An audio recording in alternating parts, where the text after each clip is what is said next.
অনেক সময় দেখেন কোনো বাচ্চা বা বয়স্ক লোক তাদের হালকা স্বাস্থ্য, লিকলিকে চেহারা, খাবার পরপরই পেটে ব্যথা শুরু হয়, আর ব্যথা কিন্তু থামে না। যতক্ষণ পর্যন্ত তার পেটে খাবার থাকে ততক্ষণ ব্যথা হতে থাকে, যতক্ষণ খাবার শেষ না হয় পেটের খাবার ততক্ষণ কিন্তু ব্যথা বন্ধ হয় না। মারাত্মক রোগ এটা, কিন্তু আমাদের সমাজে বেশিরভাগ ক্ষেত্রে যেহেতু এখন 99% রোগের গ্যাস আছে, কাজে প্রচুর কেস আছে খাওয়ার পরপরই পেটে ব্যথা শুরু আসছে, আর যতক্ষণ পর্যন্ত তার খাবার পেটে থাকে ততক্ষণ পর্যন্ত তার ব্যথা হতে থাকবে, কিন্তু ব্যথা কিন্তু আর বন্ধ হবে না। একটাই মাত্র মেডিসিন, আর্জেন্টাম নাইটিকাম, দ্বিতীয় কোনো মেডিসিন নাই।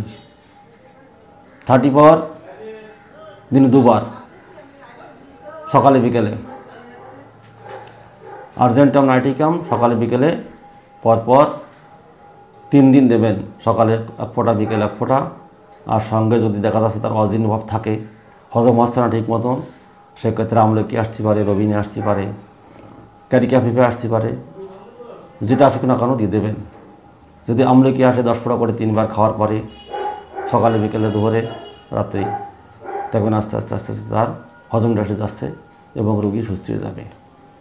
আর আর্জেন্টাম নাইটিকাম যখনই দেবেন তখন সকালে 1 ফোঁটা বিকেলে 1 ফোঁটা পর দিতে হবে 4 দিন, পরের সপ্তাহে 3 দিন, পরের সপ্তাহে 3 দিন, পরের সপ্তাহে 3 দিন, দেখবেন আস্তে আস্তে রোগী সুস্থ হয়ে যাচ্ছে। অনেক সময় রোগী এসে বলে, চেম্বারে এসে বলে, ডাক্তারবাবু আমার অত্যন্ত আত্মহত্যা করিবার ইচ্ছা আছে, বাচ্চা হয়, আমার সবসময় মরতে ইচ্ছে হয়, মানে আত্মহত্যা করি, গলায় দড়ি দিই, বিষ খাই, এ ধরনের কিছু অনেক পেশেন্ট আসে। 3টে মেডিসিন, অরামেট, নেজা এবং নাক্সবম। যে সমস্ত পেশেন্ট পুরুষ ছেলে হোক আর মেয়ে ছেলে হোক, যারা আসুক না কেন, এসে বলে চেম্বারে এসে বলে আমার আত্মহত্যা করতে ইচ্ছে আসছে, মনে হয় যে মরে যাই, গলায় দড়ি দিয়ে মরি, বিষ খেয়ে মরি, তাদের 3টে মেডিসিন যথেষ্ট।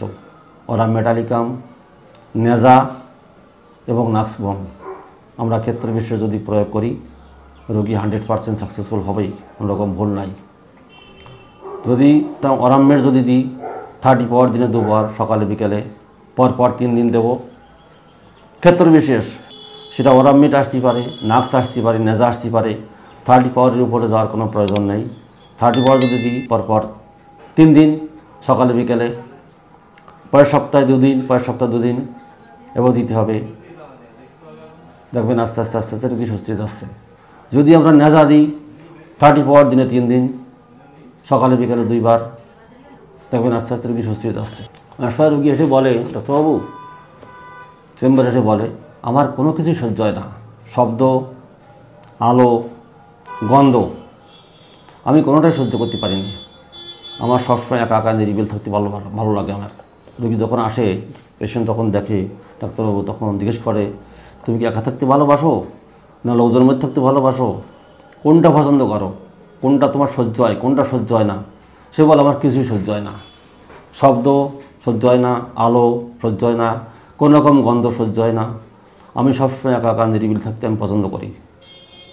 একটাই মাত্র মেডিসিন অরামেট, সাধারণত 30 পাওয়ার দিনে 2 বার, পরপর 3 দিন দেবেন, দেখবেন রোগী আস্তে আস্তে আস্তে আস্তে সুস্থ হয়ে যাচ্ছে।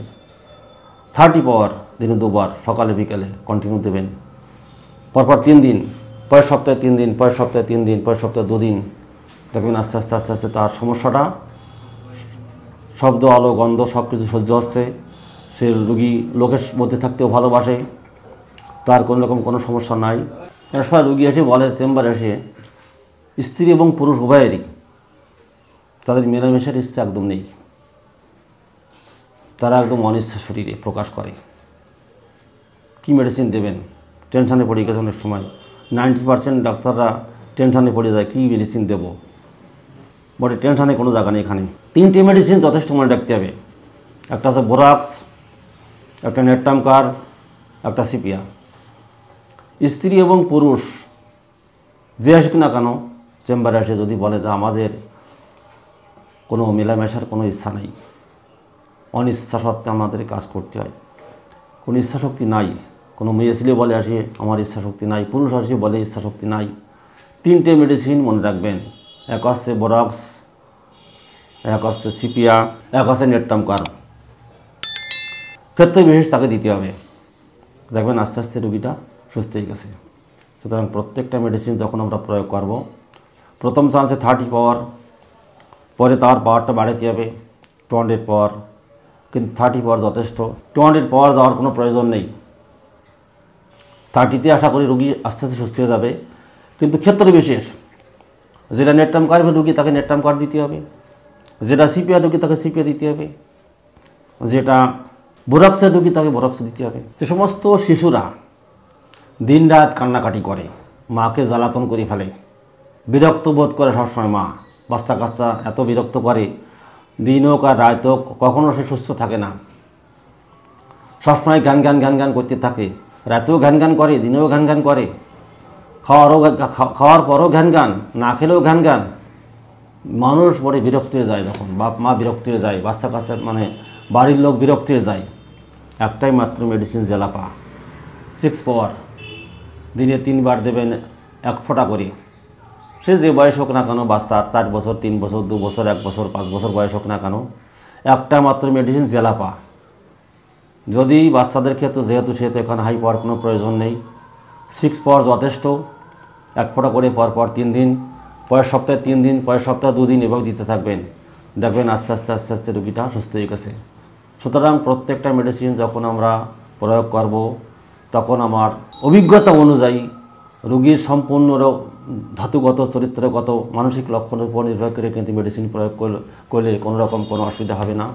এটা আমি সাকসেসফুল হয়েছি, আমি নিজে প্রয়োগ করে সাকসেসফুল হয়েছি, যেগুলি আপনাদের সামনে আমি এখন শেয়ার করলাম।